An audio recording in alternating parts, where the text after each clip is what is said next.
Israel और Iran आज एक दूसरे के जानी दुश्मन बने हुए हैं। इज़राइल ने ईरान के परमाणु ठिकानों और सैन्य अड्डों को निशाना बनाया।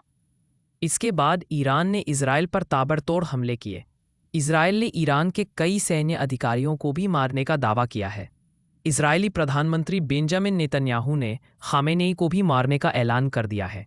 इज़राइल का कहना है कि वह केवल अपने बचाव के लिए यह कार्रवाई कर रहा है। इज़राइल का लक्ष्य ईरान के परमाणु कार्यक्रम को असफल करना और उसकी ताकत को कम करना है।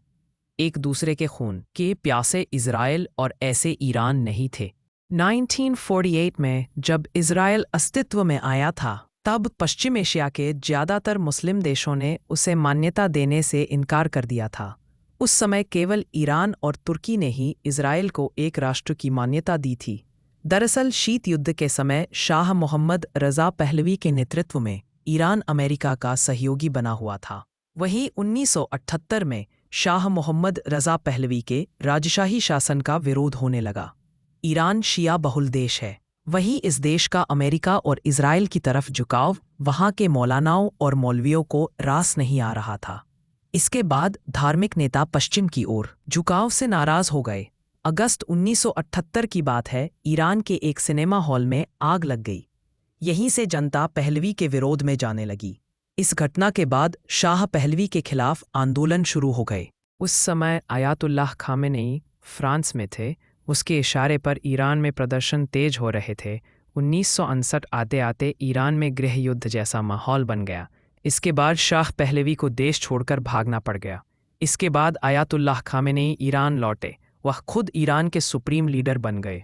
1959 की इसी इस्लामिक क्रांति से ईरान और इज़राइल के बीच रिश्ते एकदम से बदल गए।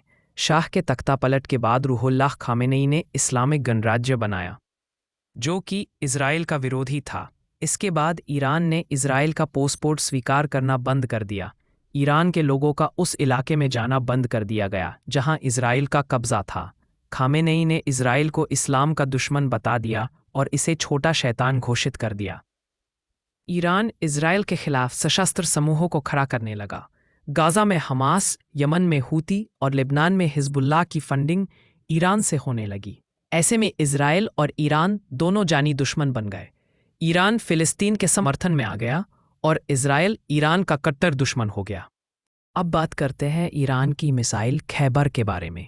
इज़राइली शहरों में तबाही मचाने वाली ईरान की खैबर शिकन मिसाइल का नाम ऐतिहासिक जंग की याद दिलाता है। ईरान इज़राइल युद्ध के बीच अमेरिका द्वारा ईरानी परमाणु ठिकानों पर हमला किए जाने के बाद ईरान ने मिसाइल और ड्रोन हमले में इज़राइली शहरों को दहलाया।